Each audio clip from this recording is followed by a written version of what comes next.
Estimado docente, estimados compañeros, sean todos bienvenidos a la presentación del día de hoy, en la que hablaremos acerca de técnicas de diagnóstico molecular de la fibrosis quística, el mismo que está conformado por María José Astudillo, Carelis Barriga, Emily Naula, Mateo Ortega, Andrés Zambrano y mi persona. A continuación, damos paso a la presentación.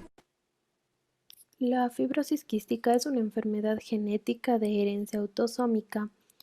El gen relacionado con esta enfermedad reside en el cromosoma 7, Q31-32, el cual codifica una proteína llamada proteína reguladora de la conductancia transmembrana de la fibrosis quística, o también llamada CFTR.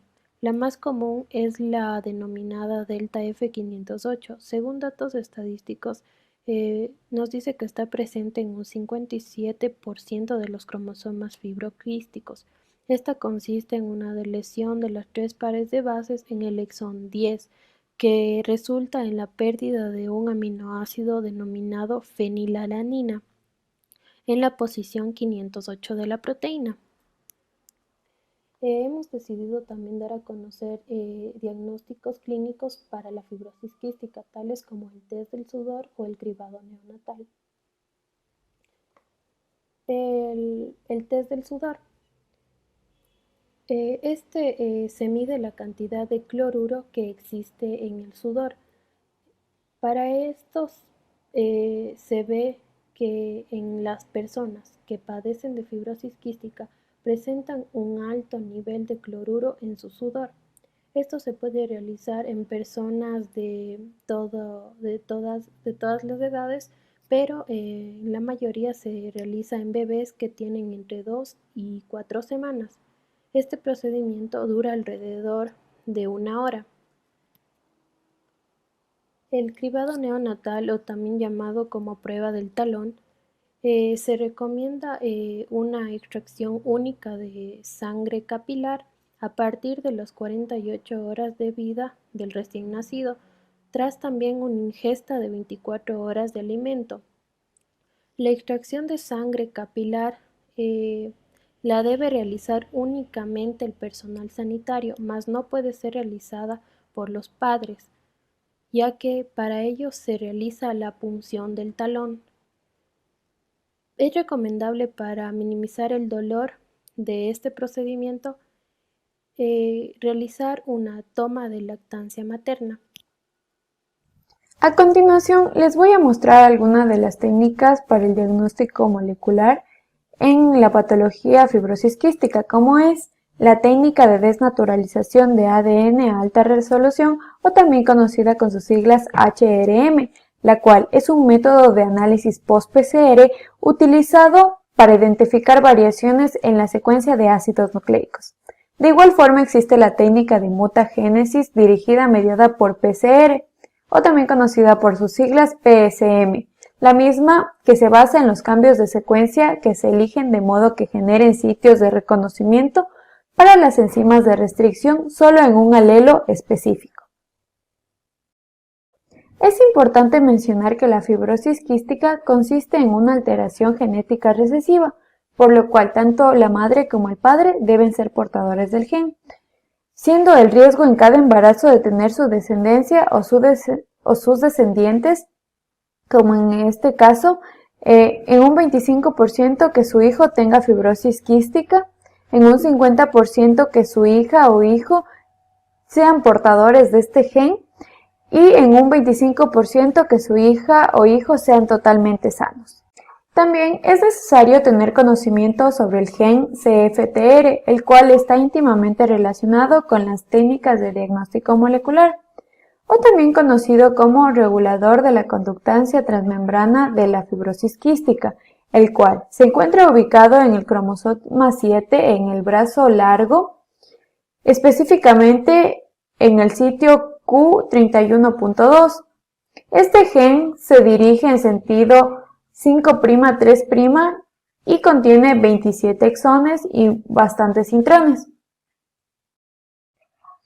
El canal de este gen en condiciones normales está formado por dos dominios, un dominio NBF1 y un dominio NBF2, los cuales tienen una porción de unión con el ATP, en donde este dominio R va a ir unido al AMP cíclico, proporcionando la apertura de este canal y la salida de todo el cloro, regulando el ingreso del sodio desde el exterior hacia el interior de la membrana a través del canal ENaC. En cambio, en los pacientes fibroquísticos, este canal no puede abrirse por los distintos tipos de mutación que se presentan en las proteínas del canal, por lo cual el cloro no puede ser eliminado, mientras que el sodio sí puede ingresar a través del canal ENaC, acompañado de un ingreso excesivo de agua para compensar el equilibrio hidroeléctrico. Por lo tanto, en el exterior, las células, la secreción se torna, como podemos ver, mucho más espesa a nivel del epitelio respiratorio, por lo cual se promueve un ambiente para la colonización por distintos gérmenes patógenos. En cuanto a la mutación del gen CFTR, nos referimos que la mutación más común es la de lesión de la fenilalanina 508, puesto que representa el 66% de mutaciones presentes en este gen en todo el mundo. Esta mutación tiene lugar en el exón 11, propiamente entre la fenilalanina 508 y la isoleucina 507. Es importante saber que esta mutación no sucede precisamente en el codón. Sin embargo, esta mutación es de 3 nucleótidos, lo que indica una constante en el marco de lectura de este gen. Además de esto, la isoleucina se mantiene, llamada también mutación silenciosa, pero por otro lado la fenilalanina desaparece. Ahora, podemos ver que esta mutación está en el dominio NBD1 y de esta manera saber cómo una deleción de un solo aminoácido afecta la función de esta proteína, es decir, en los dominios transmembranas MCD1 y MCD2, en donde se encuentra el bucle citoplasmático. Netamente el bucle citoplasmático CL4 que interactúa con la fenilalanina 508, que está representado en la imagen inferointermedia, al igual que en la imagen de la derecha, donde se evidencia dicho bucle citoplasmático. Bien, en un acercamiento más profundo podemos denotar que en la imagen de la derecha la fenilalanina 508 está unida a una parte rosada que es el dominio NBD1, que también interactúa con otras dos fenilalaninas, una al bucle citoplasmático 4 y otra que es parte de la región transmembrana 2. Por lo que esta interacción es muy importante en el ensamblaje de esta proteína y funciones de este canal. Dicho de otra forma, al darse la mutación, la proteína no puede ensamblarse correctamente y también las funciones del canal. Una vez comprendida la mutación de este gen, nos adentraremos en la técnica de mutagénesis dirigida mediante PCR, la misma que fue introducida por Halisson en Francia con el fin de obtener una rápida detección de mutagénesis en el oncogen RAS. Pero dicha técnica fue aplicada en la fibrosis quística por Friedman, en donde los cambios de una secuencia se eligen de modo que generen sitios de reconocimiento para enzimas de restricción solo en un alelo específico. Estos métodos comienzan por diagnóstico genético, la PCR y el diagnóstico enzimático. Comenzando por el diagnóstico genético, sabemos que consiste en emplear la técnica de extracción salina, ya que se extrae sangre con EDTA como anticoagulante, con la finalidad de obtener una muestra de ADN genómico. Continuando con la técnica de PCR aplicada a la fibrosis quística, el ADN previamente extraído de la sangre es resuspendido en agua y amplificado con dos cebadores. Un cebador en el extremo 5' y un cebador en el extremo 3'. Como una estrategia se conoce que en este punto el cebador 5' es aplicado con un cambio muy puntual en una de las pares de base. Este cambio está muy relacionado con la mutación por deleción del gen F508. Asimismo, otro punto muy importante durante la PCR es la digestión enzimática, en la cual se realiza un proceso de incubación, es decir, que se emplea una alícuota de 10 milímetros con el producto de amplificación y con 2.5 mililitros de agua purificada, 1.5 mililitros de sustancia buffer, 10X de enzima y 1 mililitro de enzima de restricción MBOL. Todo esto en un proceso de incubación, el mismo que es llevado bajo una gota de aceite mineral a una temperatura de 37 grados Celsius en un tiempo aproximado de 60 minutos. A la vez que se realiza este proceso de incubación, se realiza un proceso de control, que es básicamente lo mismo, pero con una pequeña variación en cuanto a la enzima de restricción. Esta enzima es cambiada por 1 mililitro de agua. 60 minutos después, se corren las muestras con un gel de poliacrilamida no desnaturalizante al 10%, con un potencial de 120, en un tiempo de 90 minutos. Finalmente se realiza la tinción de los geles con bromuro de etilio, para así poder realizar una observación bajo luz ultravioleta y poder detectar algunos cambios que se pudieron haber presentado. En esta gráfica como tal podemos ver el método que hemos querido explicar. Podemos ver la secuencia normal, la secuencia mutada y la secuencia del cebador. También podemos ver los productos de amplificación y cortes con enzima de restricción. Esto sucede debido a que se introduce un sitio de corte para el enzima de restricción MBOL, lo que provoca que el producto amplificado sea de aproximadamente 14 pares de bases. Por otra parte, aquí tenemos un ejemplo de 7 pacientes con fibrosis quística, de los cuales el paciente 1 y el paciente 3 presentan 2 hebras.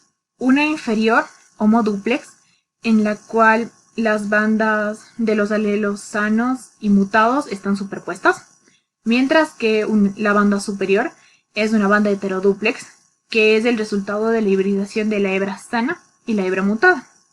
Cabe destacar que la banda homodúplex tiene una cantidad de 262 pares de base en la hebra sana y 259 pares de base en la hebra mutada. Por otra parte, aquí tenemos un genoma familiar, en el cual los progenitores se encuentran en la primera fila y la descendencia en la segunda. Se puede apreciar que los progenitores, el progenitor masculino, es decir, el padre, y una de su descendencia, una mujer, presentan un patrón heterocigoto para la fibrosis quística. Podemos ver aquí que esta es la alteración como tal, pero también se puede llegar a conocer que la primera descendencia, igualmente femenina, tiene o tuvo un 50% de probabilidad de haber heredado fibrosis quística. Continuando con la exposición de mis compañeros, les daremos a conocer otro método de detección de la fibrosis quística, que es el High Resolution Melting, que es el análisis de alta resolución de fusión. Bueno, este es un método de análisis post-PCR, el cual nos va a ayudar a detectar variaciones de la secuencia de la cadena de ADN. También se va a utilizar un fluorocromo para que este nos ayude a detectar pequeñas variaciones que se van a dar. El uso de este va a ser posterior a la PCR. Los productos de la reacción van a ser desnaturalizados de manera gradual y esto va a dar una disminución en la fluorescencia que se utilizó. Bueno, esta de aquí tenemos que destacar que no es una técnica destructiva, por lo contrario, esta de aquí, posterior a la reacción, va a poder ser identificada y usada. También tenemos que tener en cuenta que este método fue el que sustituyó al método de Sanger, debido a que el mismo no podía detectar grandes mutaciones intrónicas profundas. Ahora les hablaremos sobre el diseño de cebadores y sondas para la detección de los polimorfismos de repeticiones 5T, 7T, 9T en el intrón 9 del gen CFTR.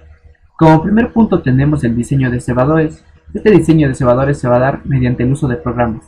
Los programas que empleamos son el Primer 3, el Oligo Analyzer 3.1 y el SNP Check. Bueno, posteriormente a esto, cada exón y cada región intrónica adyacente debe ser analizada. Bueno, tenemos que destacar que los exones y las regiones intrónicas van a ser analizadas en un solo amplicón, pero va a haber una excepción, la cual es del exón 14, la cual va a necesitar un análisis independiente para que no dañe la longitud de la amplificación, por lo cual se utilizará 3 amplicones. También tenemos que se va a diseñar una sonda para la comparación de los polimorfismos 5T, 7T y 9T. Esta sonda se dará en el intrón 9 del gen CFTR, el cual va a tener un 100% de complementariedad con la variante 5T. Además, dará el uso de 2 cebadores para la amplificación de esta región del intrón 9 del gen CFTR. La sonda que se empleará se denominará sonda luna. Además de esto, nos apoyaremos de una PCR asimétrica, ¿Qué nos ayuda a hacer esta PCR simétrica? Esta va a producir en exceso la hebra reconocida, por lo cual la sonda va a permitir que esta hebra se hibride con su secuencia diana. Tenemos especificaciones de la técnica. Entre ellas tenemos la sensibilidad. Esta de aquí va a detectar variaciones del ADN en el gen CFTR. Estas variaciones van a coincidir con el método de Sanger, pero además de esto, esta va a ayudar a detectar en homocigosis. Presenta sus desventajas, como cualquier técnica. Su desventaja primordial va a ser que en el uso de Inolipa y Devicer, su sensibilidad va a disminuir de un 100%, va a bajar a un 98%. También tiene sus ventajas, que es mediante los test comerciales. Su sensibilidad siempre va a ser mayor a los test comerciales. Tenemos que tener en cuenta que este método no identifica, solo detecta las mutaciones, por lo cual va a ser necesaria la secuenciación de los amplicones reconocidos en el perfil anómalo. A continuación vamos a explicar lo que es un análisis por HRM. Una vez que se ha realizado la PCR, es necesario proceder a una desnaturalización de los productos del mismo para así llegar a obtener un establecimiento de relación para cada exón del perfil. Esto lo hacemos mediante una rampa de temperatura, la cual nos dará un 95 grados Celsius, que son la temperatura suficiente para desnaturalizar estos productos. Luego de ello es necesario conocer que todo esto se debe a una secuenciación del gen CFTR, el cual utilizó lo que es una secuenciación de 27 exones del gen mediante fluorescencia por la secuenciación de Sanger, la cual ya ha sido explicada anteriormente. Para ello vamos a nosotros utilizar lo que son el análisis de experimentos que nos permitan conocer más a fondo cómo se usa el HRM para detectar las diferentes mutaciones que se llegan a encontrar en un gen. Ahora, nosotros encontramos que, pues, luego de la secuenciación del ADN que se detectó en este experimento, se encontró 85 variantes de ADN distintas, entre las cuales las 45 variantes eran missense, las 8 no sense, las 20 de splicing y las 3 inserciones y otras 3 deleciones de base. Una vez dicho esto, es necesario conocer que la técnica nos permite identificar diferentes perfiles del HRM irreproducibles para muestras distintas de mutaciones. ¿Qué quiere decir esto? Que nosotros podemos obtener las diferentes mutaciones de un gen mediante un HRM. El primer análisis que se realizó en el exón 11, que es uno de los exones con la mutación más frecuente de fibrosis quística, llega a ser la conocida como la PPH 508del. A ello se le adjudicó otro tipo de mutación, que es la mutación con un 50% menos de frecuencia, el cual llega a ser conocido como el PMET 470-val. Este PMET 470-val, y conjuntamente con la anterior mutación del exón 11, nos pueden dar a lugar lo que son 6 perfiles de HRM diferentes, por lo cual nos estamos dando cuenta que si es que más mutaciones existen, más complejo va a hacerse un análisis de HRM. El siguiente análisis, estamos hablando de un polimorfismo de repeticiones 9T, 7T y 5T en un intrón 9, que las repeticiones del alelo 5T asociaban a una azospermia. Entonces, dado la situación, es que encontraron una forma para diseñar y sintetizar lo que son oligonucleótidos de 30 nucleótidos y pues así explicar cómo es que se da el polimorfismo. Con esto en mente, descubrieron pues que mediante el análisis de HRM, un perfil diferente existía para cada homodúplex y también para un heterodúplex. Es así como vamos a proceder a dar el análisis de cada una de las imágenes que vamos a encontrar según el experimento estudiado. Lo primero que debemos tomar en cuenta es que siempre va a existir un punto, el cual es conocido como un punto en el que todas las curvas llegan a estar confinadas en una sola situación, en una sola zona. Y asimismo van a terminar en una zona que llega a ser más que nada cero. Esto provoca pues que prácticamente las curvas lleguen a tener un punto en común, provocando así pues que según las temperaturas en las que se venga a decaer la curva, lleguen a presentarse en la otra tabla cada una de las mutaciones que se han dado en el exón 12. Dicho esto, es como las curvas llegan a presentarse de diferentes maneras a diferentes niveles de fluorescencia y pues obviamente con casi similares temperaturas a las que llegan a tener una elevación hasta el punto pico. Entonces, por esta razón es que nosotros, gracias al HRM, encontramos las tres diferentes mutaciones que es la GLI 542, la RG 553 y la GLI 551.